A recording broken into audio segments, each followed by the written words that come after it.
Good morning, automotive industry, baby. We are back. It's the 2W Boys, the 2W Automotive Insiders podcast, back at you with another great episode.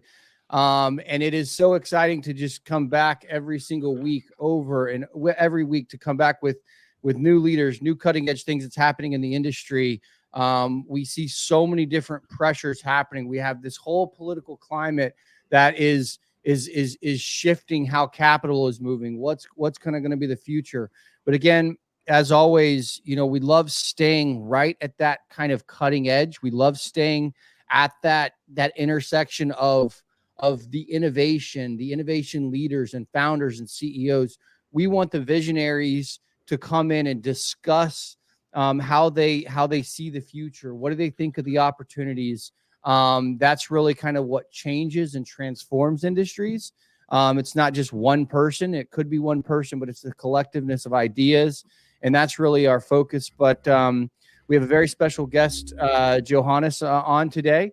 But before we get to him, Lucas Welk, pal, amigo, compadre, what's up? Absolutely. What's happening, Gideon? Busy week this week, preparing in advance of SEMA Apex coming up. That's exciting stuff. So we're getting prepared for that. I think most companies are looking at that now. That's less than about a month away from this point. So exciting stuff. We're doing some stuff here on the podcast to get everybody prepared for that. We've got, if you want to be featured before SEMA and Apex, just let us know. We're offering some free slots on here, give you a short little promo before the show. And then we will also be at Apex officially at the Revolution Parts booth. So come and visit us at Apex and get your 15 minutes of fame. Yeah, everyone deserves their 15 minutes of fame. I don't care what your father said about you or your mother said about you. You deserve your 15 minutes. Even if it's only 15 minutes, we're going to give it to you. Right. Even ugly people like Gideon deserve. I don't know, man. Be on camera every now and again. I don't know, man. You're somebody that only a mother can love. And let's just be honest, man. And she didn't even love you that much. That's the problem. No, not really. No, exactly. Yeah. But we can introduce probably one of the sexiest men in show business. Actually, yes, exactly. His mother loved him, but I think his father loved him too. Like there was way more people that loved this guy. Johannes Lukemeier, CEO, man, Space Gravity, really a founder, a visionary, and we are really excited to have you on the 2W podcast, man. And so we welcome you with open arms. Hey, thanks so much for having me on. And I can already see we're going to have a fun time here today. When you put two ugly guys in a room, there's really kind of, you can only have a good time. Exactly. And actually, Gideon, when you saw it over, it was fascinated when we got Johanness's stuff, because I looked at, the company. I thought, what is this? And then I kind of read a little bit more about it. And I still thought, I really still don't really grasp it or understand it because it's not my area of expertise. So I'm really looking forward to today for Johanness to kind of explain more about this because, it's absolutely fascinating to me anyway.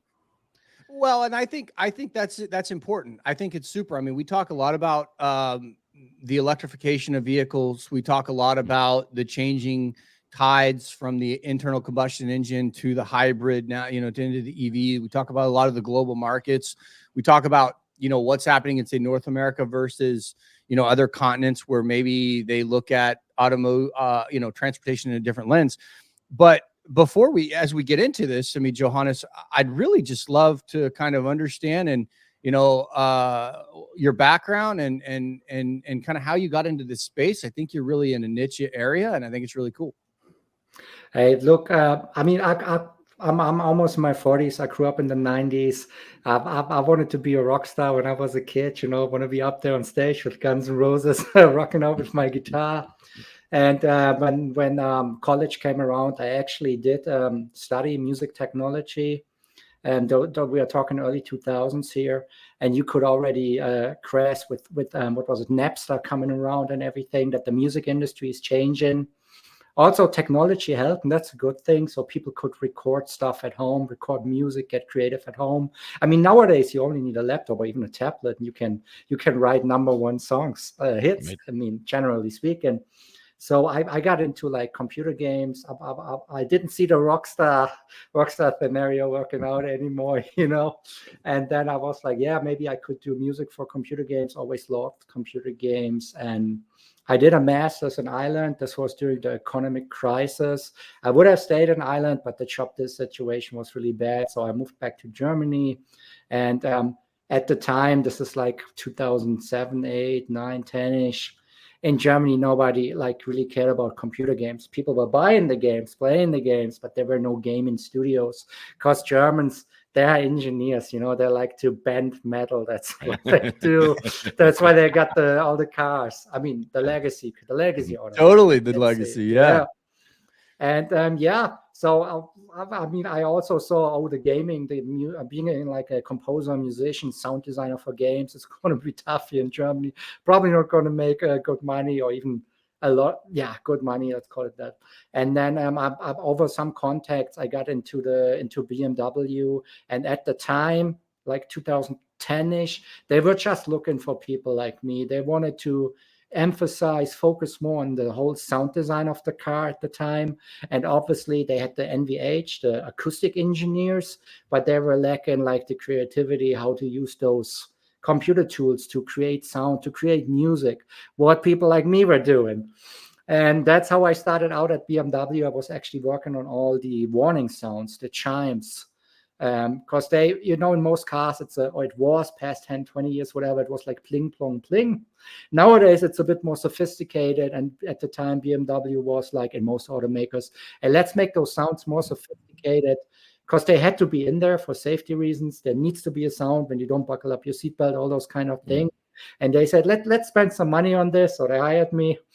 And the cool thing is, really cool thing at the time is, I did this also for Rolls-Royce, as they're owned by BMW. And they said, hey, we can't have the pling plong, we can't have synthesizers. And at the time they were using a harp, but it was still coming from a computer. And I said, hey guys, if I have to stick with the harp, we're going to record a real harp. And what we eventually did is we record a real harp player of the Mozart Orchestra back in Salzburg, not too far from Munich, where BMW is. And if you buy at the time, I think they changed it up again. If you bought a Rolls-Royce and you didn't buckle up your seatbelts, or the temperature was falling too much, you could hear like a real harp. And that's how I got into the automotive industry. Wow, my mind is fantastic blown right now, man. Right? Yeah. I never even paid or thought even to pay much attention to the sounds, but it does make a pile of sense actually when you think about it. I'm blown away. I'm blown away. Every time my wife gets in the car, all these fucking sounds go off. Beep, beep, beep, beep. I'm going to blame Johanness, man. What the hell are you doing, man? Exactly. Shut these things up. Yeah, and we tried our best to make them pleasant, but at the same time fulfill all the regulations so they're not too pleasant. So you're going to listen to them and buckle up your seatbelt and all those kind of things. That was the task at hand. Yeah. I swear, Luke, I've been in this industry for a lot of years, and this is what I love about it, is you come across these things, and just for our listeners, like, it's not like Johanness and I have been buddies having beers for years, right? Like I'm always blown away at the details and the skills and the intricacies that come in to make the automotive. It's awesome. Right. Like, and it's it's one of those things that, and that's a premium feature, right? I mean, you might not notice it, but like you say, in a Rolls Royce, that is something that, you want to customize down to that particular beep or whatever it is, because you're paying the money, that's just part of the customizable experience. And I mean, until you said this, I would have never thought to even listen to the sounds, that my car makes, but definitely next time I get into my car now, I'm going to sit down and say, why the fuck don't I have a harp? Because I'm definitely not driving a Rolls Royce. I've got I don't know, some awful noise. That's because you're in a tuk-tuk in the Philippines, man. No, exactly. No, there's no harps in my car, man. I guarantee that. I mean, if you think about it, theoretically, you could customize it, but of course, car companies wouldn't allow you to, because like you just explained, there's the difference between a BMW or Rolls Royce or some Chevrolet Pontiac. You know what I mean? That's why you pay. That's why you pay premium money, and you basically pay for those kind of features. That's how it is. Fascinating. So tell us a little bit more about what you're doing now. So what's the company that you have now? So basically, I still stayed in the automotive industry. What I also did is for Mercedes AMG, I did engine sound, interior engine sound. And most people know this. Most car companies do this, especially, again, the premium, the sporty ones. And we're talking internal combustion engine. We're not at the electric vehicles yet. They play engine sound through the interior speakers to make it more interesting. Because, again, you buy an AMG, you buy a Corvette, whatever, you put some money down. It's a sporty car.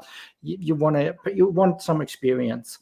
And as you also know, there's like environment laws. The engines are downsizing if we look at the past 10, 20, 30, 40 years, whatever. And the smaller the engine gets, the more you lose, like sound-wise, like if we talk exhaust note. And that's something I did for Mercedes AMG. So there's like sound coming to the interior speakers. The same speakers also used for your music and everything. You can't, they do it in a very clever way, very good algorithms. They do it in a way that you don't really grasp that it's coming from the interior speakers, but it is, and it's synchronized with the motor, with the engine, with your RPMs. It's synchronized with the exhaust note. Wow. That's something I did. And then I also, for Harman International, I moved up the ranks a bit, so to say. And I did like, I led a global team to introduce a new algorithm called road noise cancellation. That's exactly the opposite. They make it quieter. Right. Again, another premium feature, very complex. There's hardware involved, software, a lot of acoustics, physics, and so on. And at the time, I was driving very rare car in Germany. I never saw the car on the road. Another one of these on the road in Germany. I drove like a 90s Camaro with the 5.7 V8 engine. Hey, I love that car. If I could get my hands on one again, I would love to. But they're just going up in price so much, even here in the US. And this car was just too old to use it as a daily commuter. You know what I mean? I had to get a new car. And at the time, just like 5 years ago, I thought, okay, hey, what the hell? I like what you mentioned. There was a shift in the automotive industry. I felt like I can't go with another muscle car. I need to go electric. And I figured out at the time Tesla was the way to go. Obviously, those cars are super expensive. At the time, the Model 3 was just released or just getting released. And I wanted to get my hands on the Model S. I wanted the performance. So I bought the car in the Netherlands, used from Tesla, brought it to Germany. That way I saved like around 10K or something at the time again. And look, I sat in the car, and the first thing for me, the first experience I had, this thing is fast and everything. You got the nice display, all the technology, but where's the sound? You know what I mean? I just sold the Camaro. And that's how I started. That's how I started tinkering, as I had the background in sound engineering. I thought, hey, let's do something. I used some prototype sound software on my laptop. I tried to get some signals from the car. And then I was thinking, and let's be honest, the car industry was doing the same at the time. So I knew what the car industry was going. I took some from their playbook, and I thought, let's get some speaker in on that car. And this was like a 2013, 14 Model S. They had this big front compartment. So I thought, hey, let's put something big in there, like a guitar amplifier, basically. So I built my own speaker box, basically a guitar amplifier.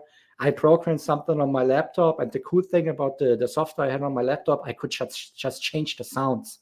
I wasn't bound to having one kind of sound, so one sound set. I could just upload sounds on the go, basically. And that's how I came up with the whole thing. And look, I was having a great time using this. I had fun. My wife, not so much when she was riding with me in the car, because everybody was staring. And I was like, hey, other people probably could enjoy this too. And I always wanted to do something on my own, had this entrepreneurial spirit, and never really felt that great in big corporations. At the time, I was at Harman International, big US company. I was somewhere in Germany. So, you know what I mean? So I felt like, hey, let's go all in. I'm like in my mid-30s. Now's the time to do this. I got something here I could maybe make to money. And that's how the whole Clydesphere thing started. Wow. That's awesome. That's just such an amazing, sort of concept.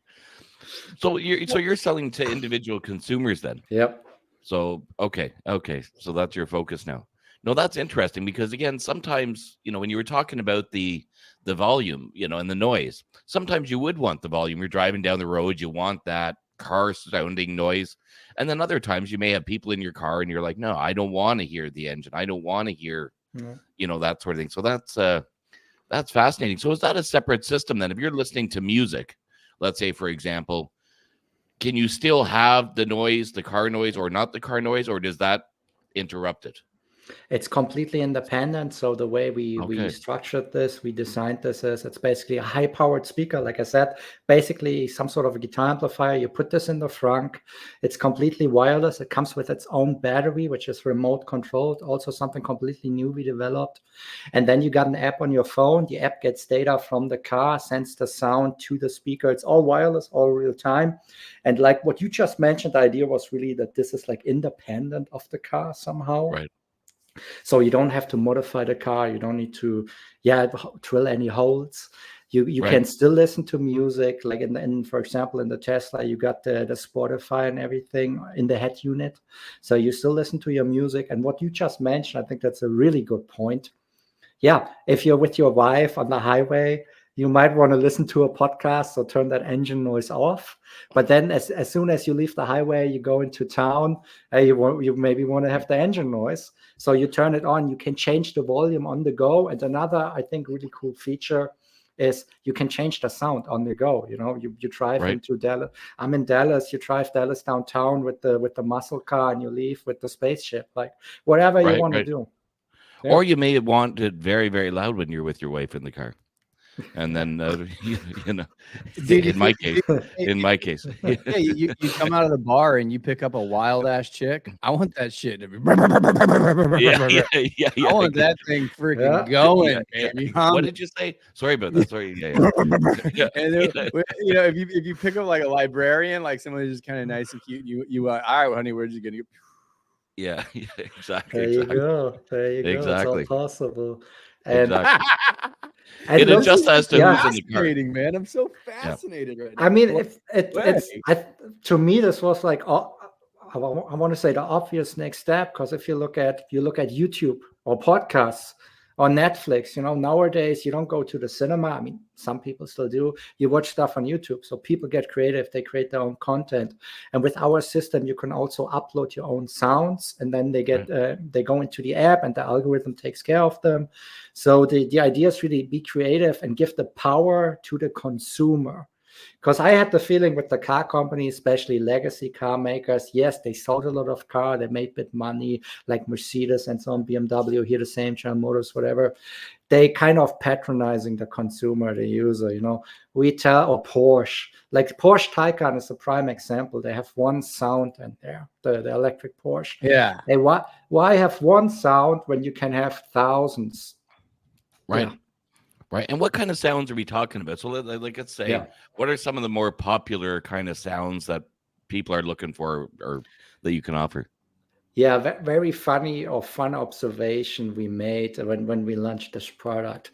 So in the beginning, I did a lot of futuristic stuff, spaceships and everything. I'll be honest, that's also what the car industry was doing at the time.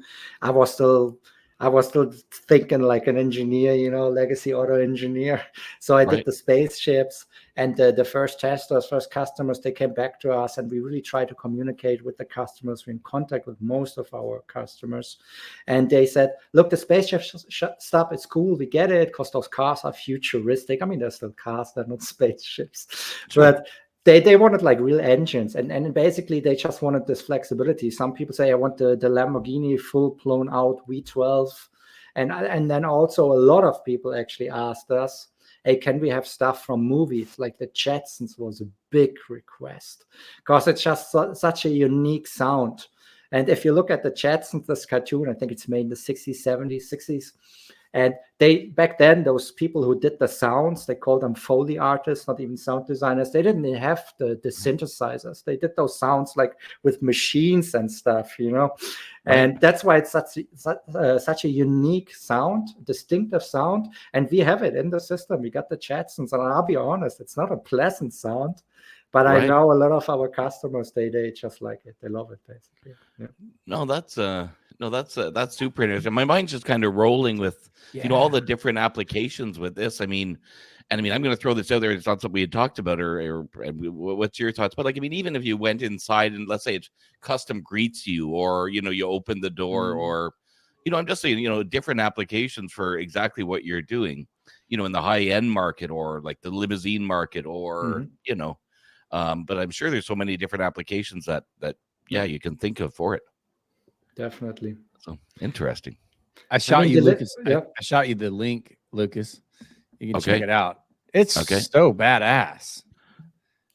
I think, I mean, look at delivery vehicles. If you think about like Amazon or Uber, Amazon using those Rivian trucks, you probably saw them. They could have like I don't know, branded sounds, or like you get an email, hey, your package is on the way, it's gonna arrive at whatever in 2 hours. That's usually how it goes with Amazon. They're pretty good at tracking those kind of things.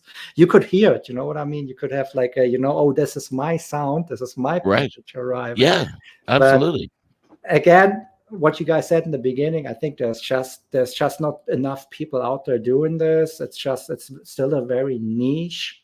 Because most people probably like me, early 2000s, were like, oh, no, Guns N' Roses, all this stuff, it's gone. Metallica, we got Napster you remember LimeWire, like Napster, LimeWire? Yeah, dude, I fucked so many computers, man, from LimeWire, man. My computer in college, it sounded like a diesel truck, man. Right. Like that thing had so many viruses on. Hey. Yeah, but I think it's just a natural shift in technology. Yeah. That's how I feel we're seeing automakers, whether you're on the hybrid side or on the EV side, their goal is to make them quieter, right?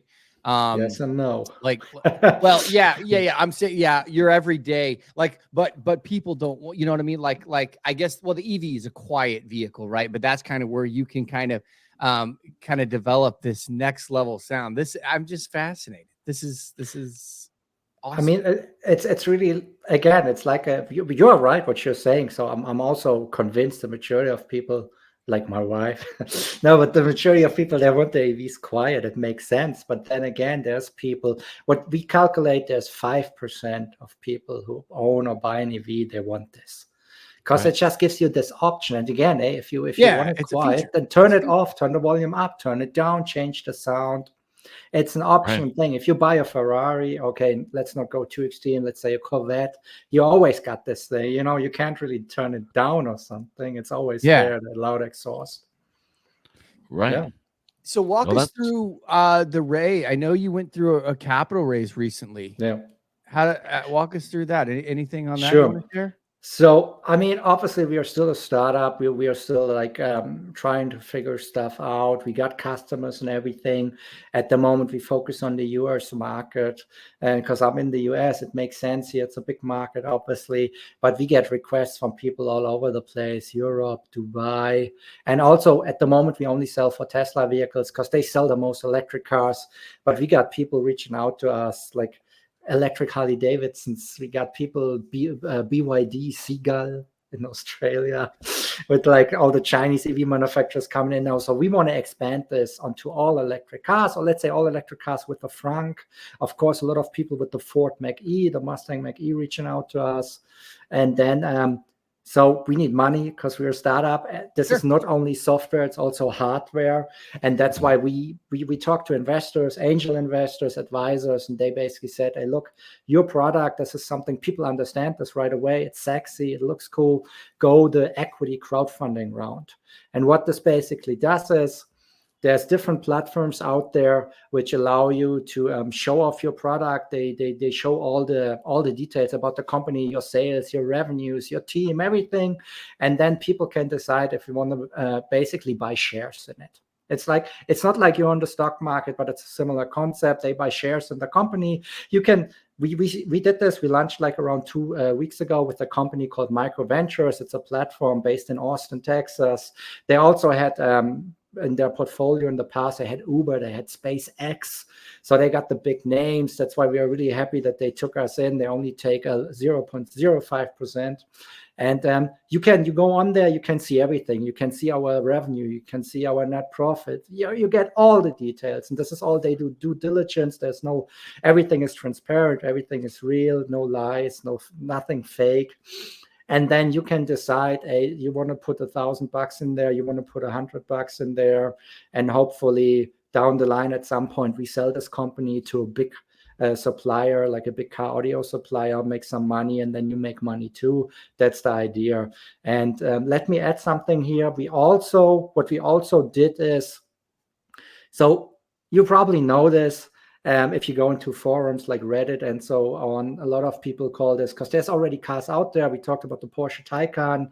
Now Dodge, I think, is doing an electric charger, and of course it only has one sound. Again, why? But hey, and people call this fake sound because it's coming from speaker. It's not a real engine. And we get this, again, our product, we just think it's cool. It makes sense. You got a Tesla Model 3. Let's get the Jetsons in there. Tomorrow you got Star Wars. The next day you got a Lamborghini. But we also know, I know from my experience with the car industry, if you look at the high-end car makers, the ones who now have a V12 in there, V10, they will go electric eventually. They need something real. They need something pure for the purists. And we just developed a new technology. It's patent pending for a device, no speakers, no sound files, which creates real sound, like it's a machine, but it gets data from the car. It's loud, it's exciting. And we showed this to a few supercar makers in Europe, and they said, hey, the concept looks great, but we need proof. Come back with a prototype. And that's also where we said, hey, let's raise some money on this micro ventures equity crowdfunding. Yeah. Right. I think it's fascinating from a commercial standpoint, like what you were saying, like with delivery trucks, or, what just comes into my head is like, the ice cream truck, from when you're a kid or whatever, you hear the ice cream truck coming down the road. You can't see the ice cream truck, but you can hear that boo, boo, boo, boo, whatever noise, and it coming, and just you associate that noise with the ice cream trucks, so if you did have, whether you're delivering pizzas or, you've got a fleet of vehicles on the road and you can hear this car, you can't see it maybe, but you can hear it. You're like, oh, fuck, that's the fucking Pizza Hut car, or whatever, that's, UPS coming. Oh, right. A lot of possibilities there, but let's get to it. You know what I mean?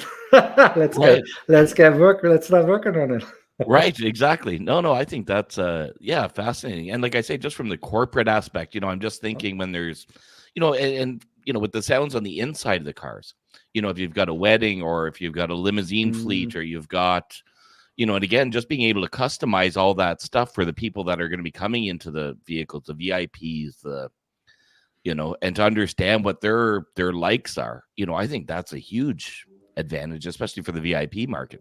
If you really understand and know your customer and can completely customize that experience from the time that they first see or hear the vehicle when they're approaching it to the time that they get in and sit inside, I think that's, very fascinating. Definitely, most definitely. And I mean, if you look at AI and everything on the horizon, I guess we're not there yet, but we're getting there quick. Right. My wife was like, but again, it's my wife, you know what I mean? She's not big into technology engineering. She said, I get some AI in there. I want to say into my phone, Lamborghini, and then it's a Lamborghini. You know what I mean? Right. We are not there yet. But then again, if you think about it, at some point, that's how it's probably going to be. You just say it into your phone, make it sound like you just make stuff up, and then the algorithm, 100%. The AI, they do it for you. Yeah. I think Gideon normally sings to his wife while they're in the car. They leave the radio off and he just serenades her as they go down the road. Man, just a full on argument, man. No voice, no vocal cords, with kids yelling in the back. Notice I got two kids, like one of them's like 8 weeks and 2 years old. Oh, cool. Dude, I'm asked more questions. I'm a fucking answer machine right now, man. These kids have so many questions. I'm just like, dude, I am over answering questions right now, man. I'm interrogated every day, man. I need this just to blare everybody out. Get quiet, man. Can I get two of them? I mean, your kids would love it because again, we got all the cartoon sounds also, of course, like chat. You have the household version that you can put it inside the house and just drown everybody out, and the car and the house version. That might be a good idea, man, for the upcoming That's Just way development. load up a Yeah. NASCAR sound. Yeah. This is fascinating, man. Johannes, man, this is so fascinating. I just think this is awesome. Innovation to me, like I know you said earlier, like you kind of have an entrepreneurial spirit. Lucas and I, we see the same kind of like we love, like I don't know. This is what gets like me excited. It's so much fun teetering that kind of fine line and pushing the limits. This is fascinating. So people in the industry, obviously, I guess my kind of question would be when you look at D2C and B2B, obviously people can buy from you, but are you looking to engage with more automakers on this piece? I mean, we talked to a few, and then again, I mean, those big car companies, there's a lot of politics going on. So Oh, we actually had somebody reaching out even a year ago, and he was on the same page with us. He was like, yeah, it makes so much sense. Let's make money with this. Like with our app, there's a subscription. You do get the subscription for free if you buy the system, the hardware, because people are complaining, I pay $600 for the hardware. Why should I pay for the subscription? People hate subscriptions, but that's the future. So this guy was like, hey, we could put this in our cars, like a subscription. They would integrate it into the car for the interior. And then you pay every month's money and you get new sounds every month. And it makes so much sense. But I guess he couldn't convince the whole hierarchy upwards. It's a very big car company. And well, it takes a lot of politics, man. It's like you have cut through red tape after red tape, then somebody's on vacation, then somebody leaves. Yeah, shit. We just worked on this for 2 years and it's dead, right? Like that's how it is. Yeah. I mean, I see it happen. I see this happen at some point, but yeah, it's going to take time that's what I think. I think that's also why I decided to do this, to go the B2C route with this. Yeah. Because I knew from my experience, even if there's a car company and somebody in this car company who's maybe even management says, hey, let's do something like this, it's going to take years to even convince like the CEOs, all the older guys, you know what I mean? And you have somebody like Elon Musk who's like, no, we're not going to do it. And if anyone in the company says something different, he can go and he can leave. Yeah. Well, that's the battle, right? That's the battle. But I think you have. So one thing I feel like with people love cars, right? I mean, they're not an investment, right? You buy a car and it depreciates. But people love making them awesome, and they love feeling like that's my little personal mobile. And I think that's smart. I think going D2C out of the gate, and you kind of continue to have the proof of concept and have that relationship with your consumers. And naturally what happens is I've seen it right over time. Your global kind of your automakers, the people that think they have all the big decisions, and right, we're creating the future, they begin to gravitate it because it's undeniably awesome, right? And how do people buy your product? So actually we sell online. So you just go to Clydesphere.com and you just order the system. At the moment only for Tesla. Like I said, we are working on getting it into other cars. That's also why we're raising that money. It all just takes money, you know what I mean? You go on the website, you just order this thing. If you're in the US, you got it in a few days and you're ready to rock. And again, you don't need to modify your car. I had like rented Teslas and I just put it in there for shows in Austin, California. And I put it out and give the car back to the rental company. They don't even know it was in there. So you can put this in leased rental cars. Yeah, that's the idea. Yeah, so people that aren't that techie or they're not that mechanics focused like myself, they'd have no problem just ordering it online, setting it up themselves, easy, good. 5 minutes and you're ready to make some noise. Right. literally. Yeah. Clydesphere.com, Glydsphere.com. We'll have this up on our social media and our website. Yeah, we'll have it up there for you. This is kick ass, man. I think the brand so much. Awesome. Like I actually want to just buy one so I can listen to it, man. Throw it in the There's tons of stuff on YouTube. So what we do is we work a lot with like content creators, influencers, because that's also something we saw. If you release a product like this, something completely new, you need the social proof. And if you go into YouTube, type in Clydesphere or even just Tesla engine sound or something, tons of videos out there. Perfect. Johannes, if anyone's like listening, because these things just kind of live in the universe for so long, and are you still looking for a capital raise? Yeah. So this whole good point. This whole thing just started. We just started. So 2 weeks ago, the thing went live. The amount is still pretty low, but we are just in talk. So yeah, maybe let me add some information here. So if somebody out there listening is also thinking about going this route, those equity crowdfunding platforms, like I said, there's a few out there, few big ones. They will kind of advertise that, hey, you put your stuff on their platform and they got all the investors in their network. It's probably not really the case. The way this works is you get on that platform, you get your offering on their website, and then you need to get the crowd. You need to bring the people to the site.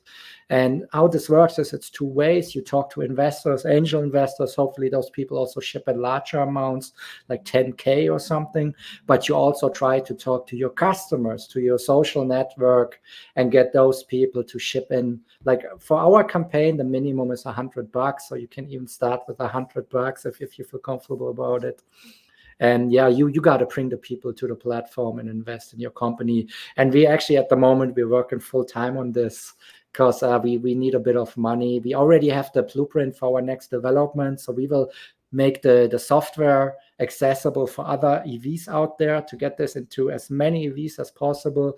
We will expand the audio algorithm. So again, the feedback we got from customers is, hey, I want the real Lamborghini. It has to sound like a real car, which is a challenge, I'll be honest. But we get there. We will blow up this algorithm to be even better than computer games. We actually use a game engine for this. And then also what we're going to do is, at the moment, you need to use your phone. A lot of our customers use like an older phone they have at home only for the app, for the system. And the next generation will run on a standalone device, still plug and play, still no installation, but you only use your phone to do updates and change the sound. And we got everything ready. We just need the funding to execute. That's where we are right now. Right. Wow. That's way cool. So everybody, man. Yeah, we'll add this in our social. I think that's cool, man. I may even chuck a few bucks at it, man. This is pretty cool, man. Yeah, that is very cool. But there's always a risk associated. We are a startup. So. Yeah, of course. It's risk also going downstairs, getting yelled at by my children. Yeah. Anyhow, anything else, Lucas, man? I know we're kind of coming up on time. No, nothing on my end. Was that you playing? I heard like a train noise get in. Was that a train noise? This is here in the back. So I'm in a Denton. It's like a Dallas suburb, and I'm not too far from the train tracks, and they love blasting their horn. Okay, I was just thinking that'd be kind of cool. Well, that's what I thought as well. I thought that would be kind of cool. In the app. If you can make your car sound like a train, that would be pretty darn cool. We got a steam train sound set. Yeah, we already got that, man. That would be very cool. For when you bring a couple girls home from the bar at once, just roll the train. You know, how cool would that be? I mean, you're rocking up to the bar with your car and it sounds like a train. That would be fucking sweet. Yeah. we got a steam train sound. So when you start the car, so the way the app works is, if you put the lever in drive, because in the Tesla there's no start button, you put the lever in drive, you hear a start sound like an engine rev up or something. On the train you actually hear the horn, and then it's like a shoof, and it gets faster when you accelerate. Right. That's amazing. Yeah, that'd be fantastic. Yeah. Right on. Well, hey, man, we're up on time here, but I'm going to say, Johanness, I always enjoy, I don't know, this is so enjoyable, man. I hope you can come on again. Thanks. We'd love to have you on again. Yeah, always. Hey, I had a great time. It'd be our honor, man. We love the cutting edge. We love the entrepreneurial spirit. Anything we can do to support your business, support your mission and your vision. That's exactly why we created the 2W podcast, man, is to support the next level of the industry. Everything will be up on social media here probably within, I don't know, 8-10 hours or so. But outside of that, anything else, Johannes, Lucas, before we sign off? No, I mean, hey, thank you so much for having me. I had a great time. You guys have a good sense of humor. I always like that. And yeah, great time. Awesome. Well, hey, folks, as always, You don't have to like and subscribe, only if you feel inclined. Also, if you want to have hate mail, send it to Lucas. Don't send it to me. Yeah. It's an exciting time in our industry. We are the voice of the industry. This is 2W Podcast.